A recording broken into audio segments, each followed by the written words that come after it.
Hello and welcome to today's webcast with Freemelt, where CEO Donald Gidlund and CFO Martin Granlund will present the Q3 report for 2025. If you have any questions, please feel free to use the form located to the right, and we'll take that up after the presentation. And with that said, please go ahead. Thank you and welcome everyone to our Q3 webcast. Okay, let's make a short recap about who we are and what we do. So again, Freemelt, we were founded 2017. What we do, we develop, we sell and we service advanced 3D printers for metal application.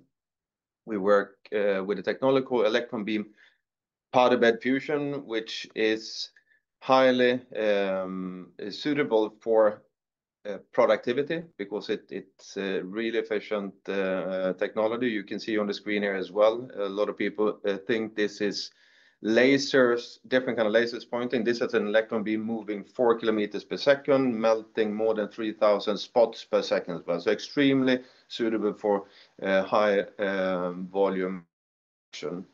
It's also a clean, let's say, environment. It's a vacuum, which is optimal as well when you really have high needs of strong and complex materials.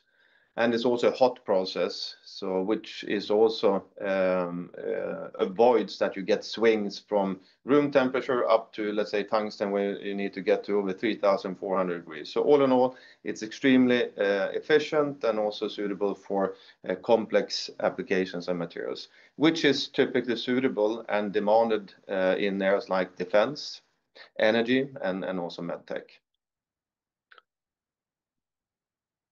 If we then zoom in on our three industrial verticals, they are all growing. And I would say both defense and fusion are currently positively impacted from the current geopolitical situation that we are having.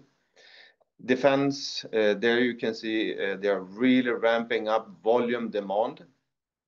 And also here, I think the importance for, if you put it like local or national manufacturing, regional manufacturing, to really keep control and take control of your manufacturing process. Like in the past when you have outsourced subcomponents, now you would like to take full control from the material to the end product.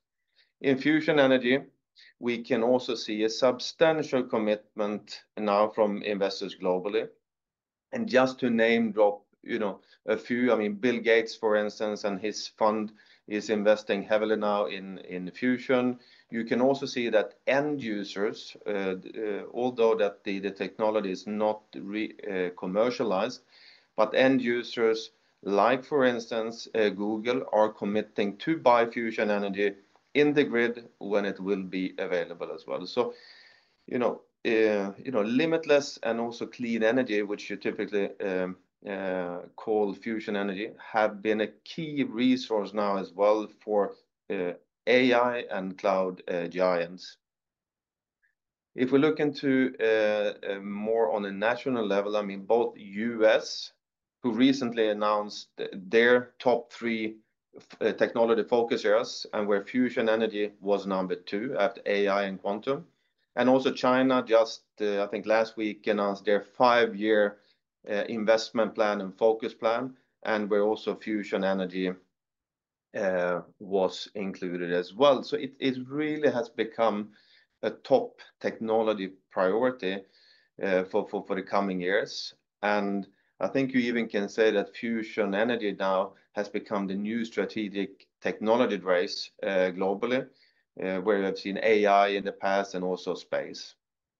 And then lastly, medtech, where the majority of the orthopedic implant OEMs, they are already transitioning to AM for the new applications. So all 3 of theirs have a structural and good growth underlying. Okay, let's zoom in then on Q3, which was another strong quarter for Freemelt. We had a strong order intake and also sales, and where we ended up with a record order backlog in this quarter. If we would summarize year to date, we are up 228% versus last year. And we have sold 12 machines this year, and I think we have an impressive installed base now of 40 machines. I think it's good to just recap and keep in mind that the first machine was launched in 2019, and then we had a pandemic in between. So 40 machines now, which is really encouraging to see. What's also encouraging that we almost had a break-even operating cash flow, which I think also proves that we have an underlying good operation efficiency and good cost control in the company as well. And then lastly, we had 2 strategic milestones in this quarter as well. The first one is to scaling for growth, which is we enter into China, the fastest growing market for additive manufacturing. And we also did hand over our assembly or production of machines to Scanfil, which also now has led us to have a more agile supply chain as well when we are continuing on growing our business moving forward. So projects, I think this we have talked about many times as well. One of the key, let's say, indicators as well that the industrial side is really the demand and interest is ramping up is our commercial projects. So these are projects we charge to customers. And just to give you, I mean, again, as we can only share the products that we have shared externally. So these are a few of them. Let's start with Saab, Saab Dynamics, where we have 2 ongoing projects. One that is directly between the 2 companies, and then one which is also it's a Vinnova product together with Linköping University. The focus is on pure copper, and the direct product is in phase 2 and is running according to plan. The Vinnova product will be ongoing until early 2026. Regarding one of our other prestige projects in fusion energy, and that's Fusion for Energy. Fusion for Energy is the European part of the largest R&D fusion product globally, ITER. And here we're making great progress. This is about tungsten tiles for plasma-facing wall, and here I think it's really a great example where additive manufacturing, in this case now electron beam powder bed fusion, adds its maximized value. So where you can even create material properties that are excellent, because we would talk about hundreds of millions of degrees Celsius. So it's really a hot environment, harsh environment, but also where you can you need to grade different kind of materials as well here. So you have tungsten first, and then you have other materials to really let's say efficiently cool down the high temperatures as well, and to get those materials together here, additive is adding really great value. Regarding the implant OEMs, which is more in production scalability kind of phase, more in proof of concept. Here, one of the clients do have an email at their production site. One is renting one machine here in Gothenburg at Freemelt site. The proof of concepts, I would say, is on track. And here I think we can expect some more tangible updates during mid or second half of 2026.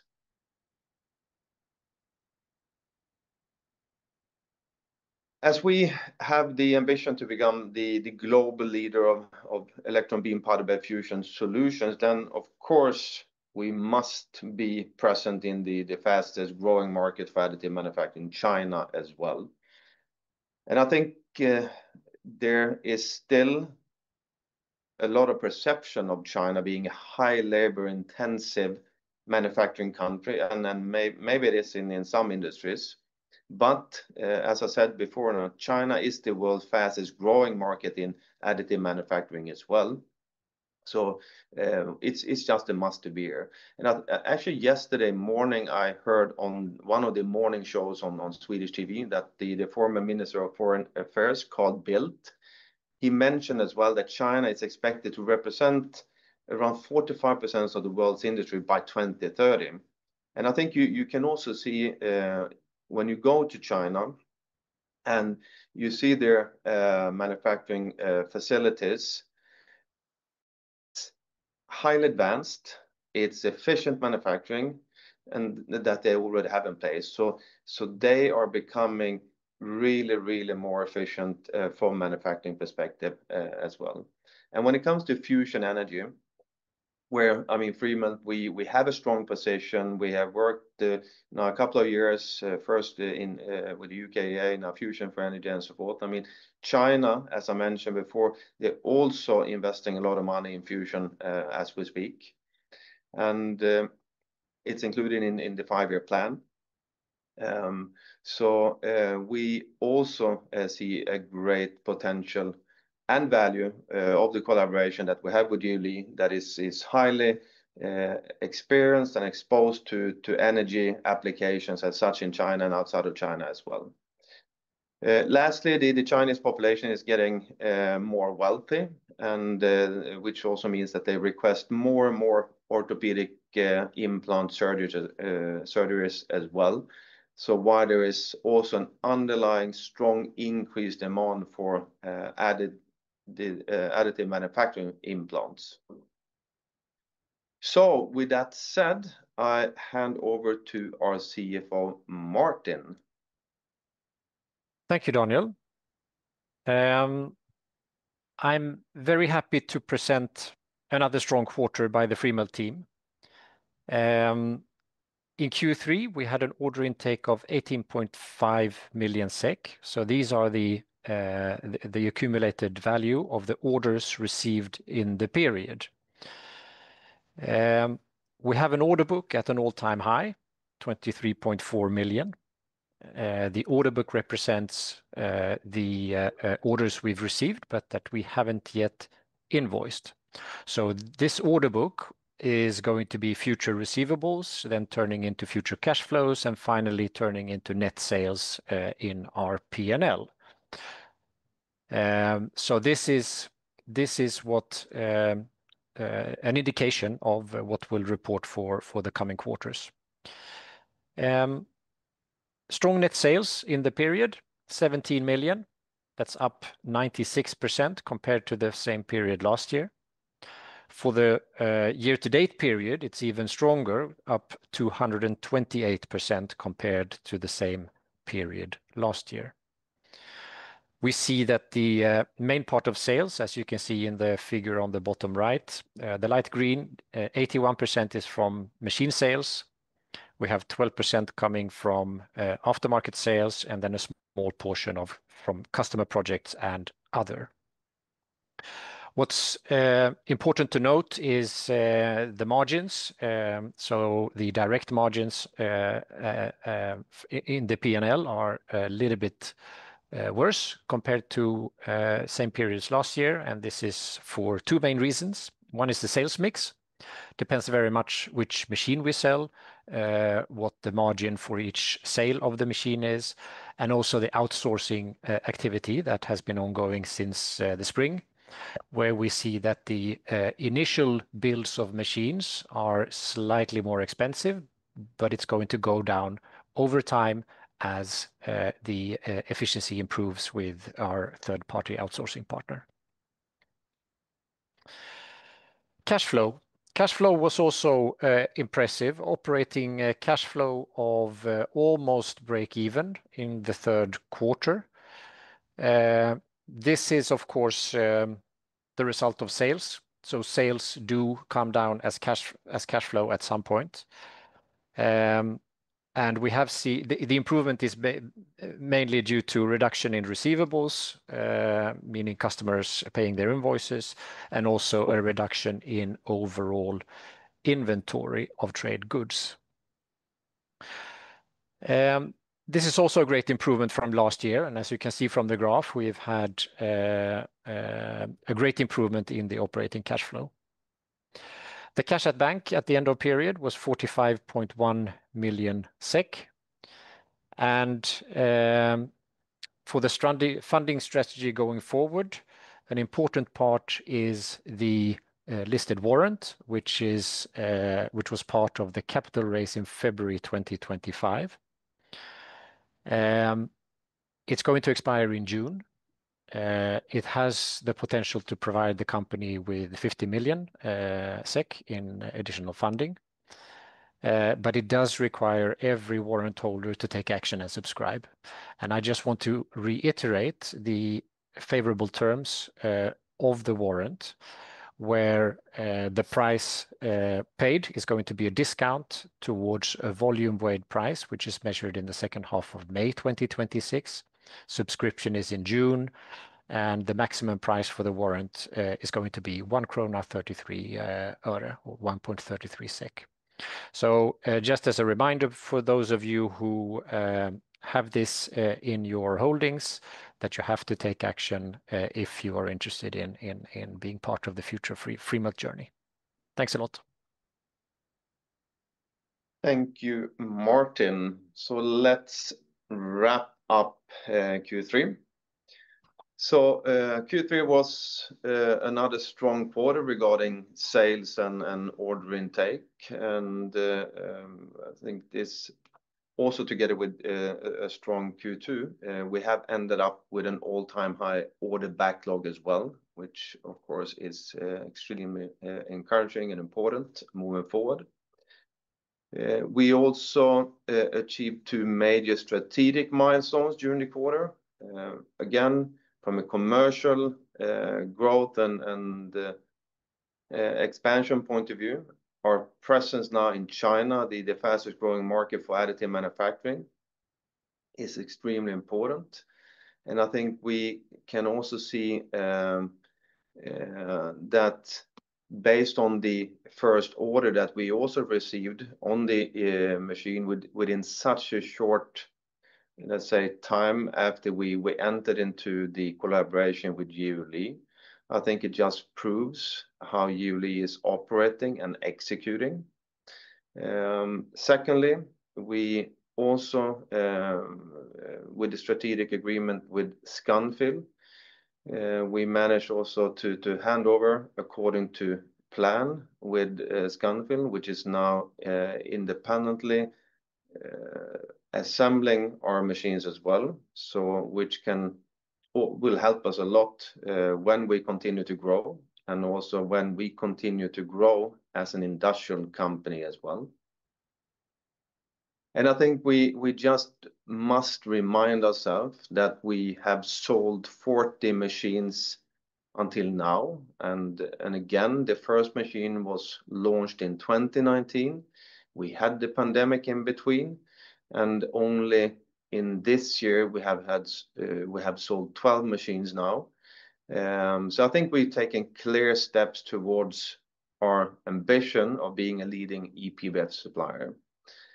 And then lastly, I think it's at this moment now, it's very energizing to be the CEO at Freemelt. I think we're well positioned to continue turning our technology edge into further commercial growth, and also the external factors that we are seeing now, the geopolitical situation is actually also helping the acceleration as well for the adoption of additive manufacturing.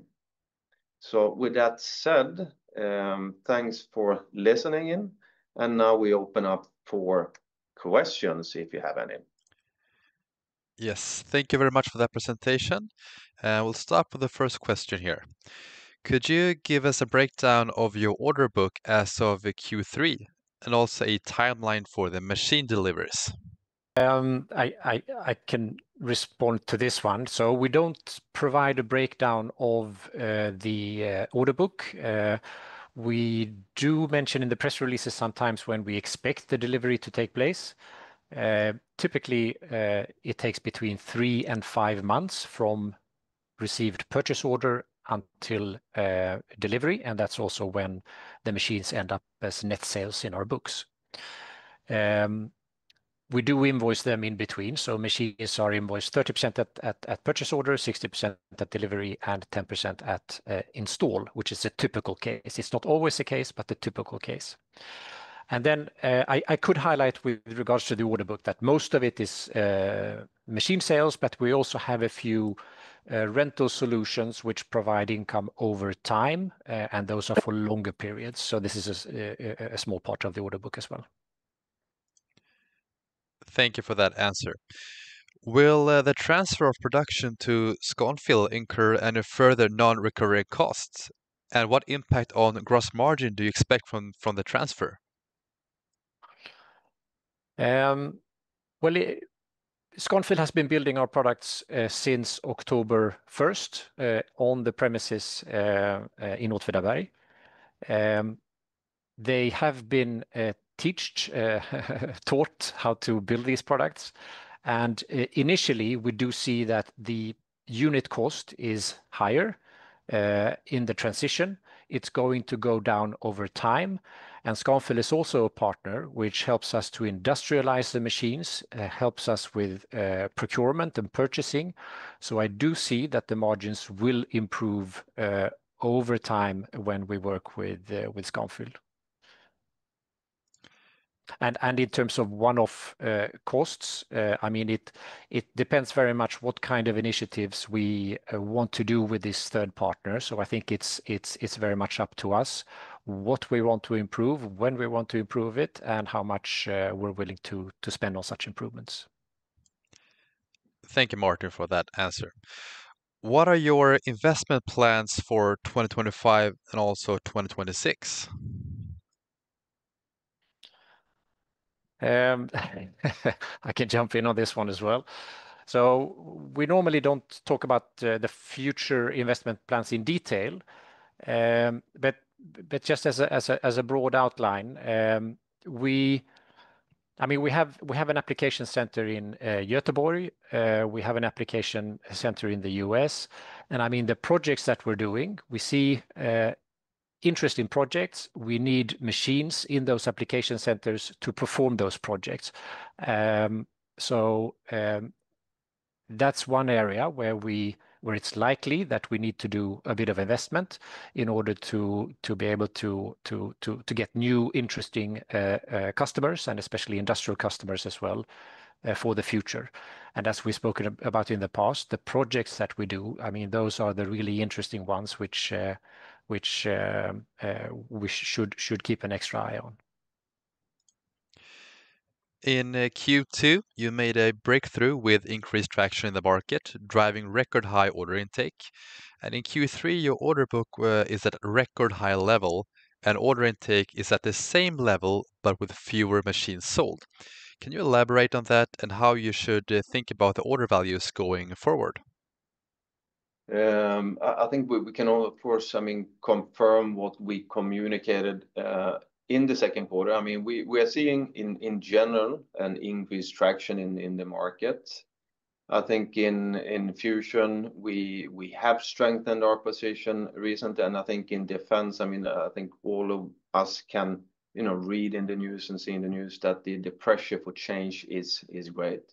When it comes to the order value per the respective orders, I mean, it's really depending on the type of machines that we sell, but also depending on the aftermarket that has been generated during the quarter. And during Q3, we did sell less machines, but the two of them were the industrial machine eMELT, which have a higher order value than our research machines. So yeah, I think that's the explanation why it was different. So the mix of sales, I would say, is really depending on the outcome. Thank you for that answer, Daniel. You write in the report that your production has now transferred to Scanfil, which reduces your investment needs in the future and ties up less capital. Can you elaborate on it further, and do you see any risk in the collaboration going forward? We Well, it is a central part of our strategy, right? We've walked through this. It does minimize the capital tied up in the company. It increases our production delivery capacity for the future greatly, I would say. And it also mitigates future risks if we would do all this in-house with competence, tooling, production space, strategic purchasing, etc. It's much better to have a specialized third party to do this. With the specific risks, we've already covered that in the short term, we do see somewhat higher unit costs. It's going to go down over time. We do see that we, of course, will be reliant on a third party. It's not all in our own hands, and it's a third party we have to manage properly. That's going to be extremely important for us going forward. And it also reduces our flexibility a little bit because, again, we need to provide firm forecast to our third-party production partner. Whereas when you have it in-house, there's always a bit of more flexibility and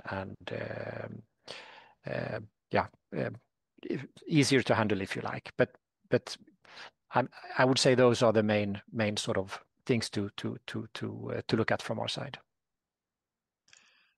Understood. Thank you. And during the period, you visited your partner Julie in China, and you have already received your first machine order. How do you see the collaboration going forward? So, as I mentioned before, China is the fastest growing market for additive. So again, it's a must for us to be there. I think Julie maybe is maybe not the typical, let's say, partner to additive OEMs like Freemelt or like to be a reseller. I think Julie, they are a big manufacturing company in high-tech applications, mainly in energy applications. So I think again with the focus on fusion energy, then I think Julie they have really strong and good capabilities to get a good presence there as well. I think also the machine order that we received within such a short period of time as well after our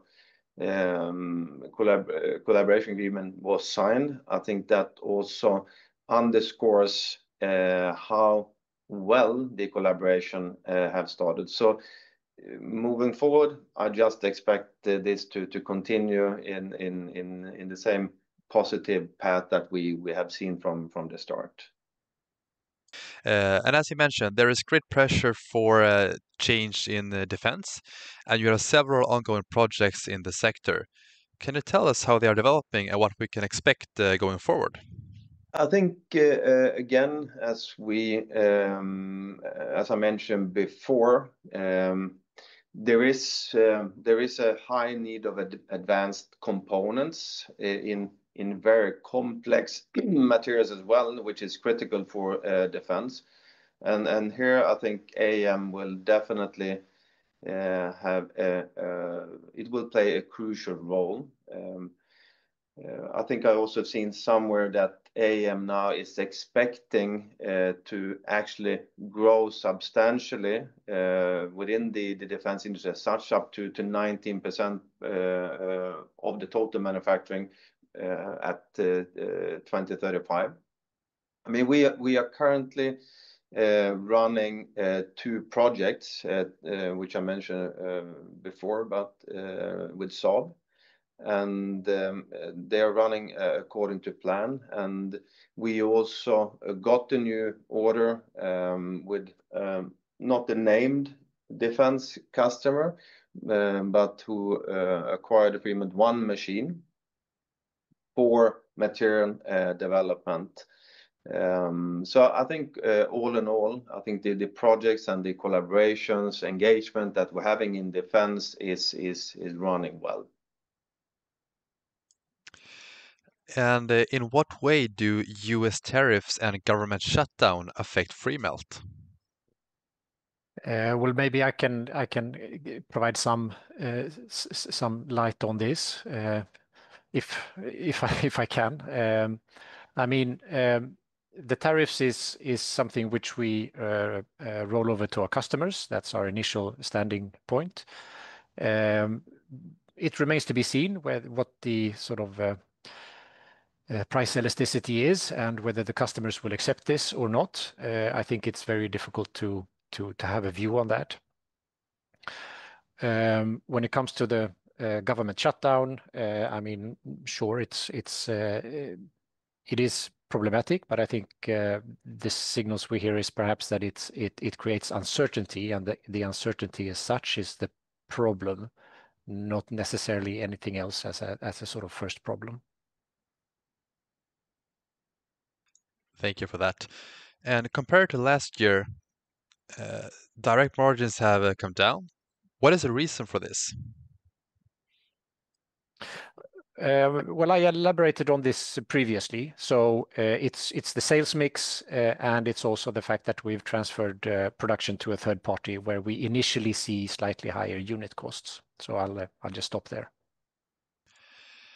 And why should investors believe that 3D printing can move from prototype printing to serial production? And why would traditional manufacturing not be an alternative when, for example, printing tiles for a fusion reactor? That's a very good question. I think maybe before I start to answer that question, I think it's also important to remind of the fact if we take the total metal manufacturing industry globally, I think that is, I've seen somewhere it's like 880 billion euro business.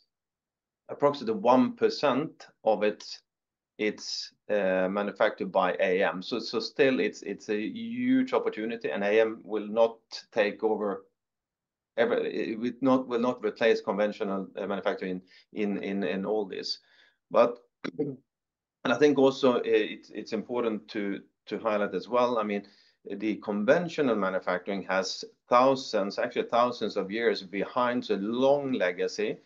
And to change a massive industry like this, I mean, it takes time, and often it requires a crisis as well. And actually, so it's a lot about change management. And actually, now we have sort of a crisis. We have the geopolitical situation. So as I said before, I think now we can at least feel that there is some tailwind on that kind of change attitude. But I think it's also important to mention, I mean, additive manufacturing has been there for a bit more than 30 years. And I think if you look into the design of the machine as well, the machine of design has really been set up for more prototype focused business.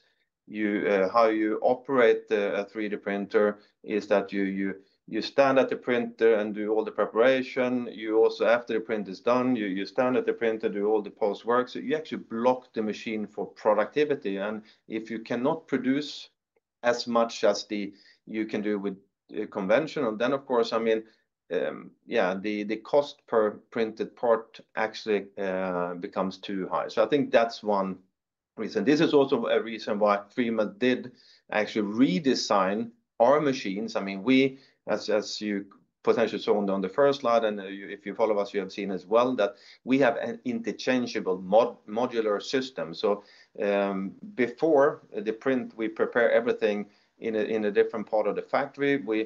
And after the print, we replace this build module with the one that has been prepared. So really quick turnaround times to reduce the cycle time, which is key for production. So get more parts produced, so get down the cost for it. Secondly, I think also, and more related to the complex design parts. I mean, you know, some of the conventional, let's say, technology cannot manufacture parts where you, for instance, needs internal channels for cooling, for instance, or graded materials, like if you're in fusion, for instance. So, and these kind of things are not nice to have, but really the difference between the part to survive in this environment and doesn't. And then thirdly, and then maybe then more related to the fusion part of the question.